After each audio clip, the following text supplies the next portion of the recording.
మొదటిగా ప్రజా వాయిస్లో మొదటిగా సిరా చుక్క చూద్దాం. ఇవాళ బ్రహ్మాండంగా వచ్చింది సిరా చుక్క. ప్రజా వాయిస్లో మొదటిగా సిరా చుక్క. ఏదో సాధిస్తానని ప్రమాణం చేసిన, రీల్స్లో తేలిపోతూ రోజులు గడుపుతున్న, కళలతో మొదలైన ఉదయం మొబైల్ కాంతితో కనుమరుగైపోతుంది. చెమటోడ్చి కష్టపడే వారు సాయంత్రం అరగంట ఫోన్ చూస్తే తప్పు లేదు, కానీ గంటల తరబడి మాయలో మునిగిపోతే నీ గమ్యం నీడగానే మిగిలిపోతుంది. అవమానాలు తాకాలి మనిషిని, అవకాశాలు జారిపోవాలి. కొన్నిసార్లు ఓడి గెలిచిన వాడి బాధ తెలుసుకోవాలి. ఓటమిలో నిలబడే ధైర్యం పెంపొందించుకోవాలి. దెబ్బలు తగలాలి, ద్రోహాలు ఎదురవ్వాలి. ఏళ్ల తరబడి కష్టమే నీ స్నేహితుడవాలి. కన్నీళ్లు రావాలి ఒకసారి, కన్నీళ్లు దాచాలి మరోసారి. అప్పుడే అర్థమవుతుంది జీవితం. సమయం అంటే యుద్ధం, గమ్యం అంటే గెలుపు కాదు.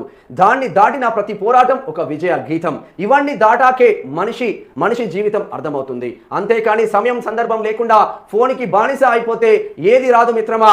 ఫోన్కి బానిస కాకండి, మీ శ్రమకు బానిస అవ్వండి. అప్పుడే విజయం సాధిస్తారంటూ శ్రీకాంత్ గౌడ్ ఆర్మీలో పనిచేస్తాడు మిత్రుడు, ఢిల్లీలో ఆర్మీలో పనిచేస్తాడు. బ్రహ్మాండంగా రాస్తున్నాం మిత్రమా. మనం ఈ మధ్యలో చూడండి ఏం చేస్తున్నామని నిన్న నాకు ఎవరు హాయ్ అని పెట్టిల్లా.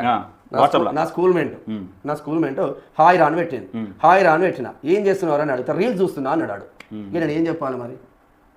ఎప్పుడు రాత్రి 11 ఆ రీల్స్ చూసి ఇట్లా పడుకునేసరికి మళ్ళీ పొద్దున మనం లేవం.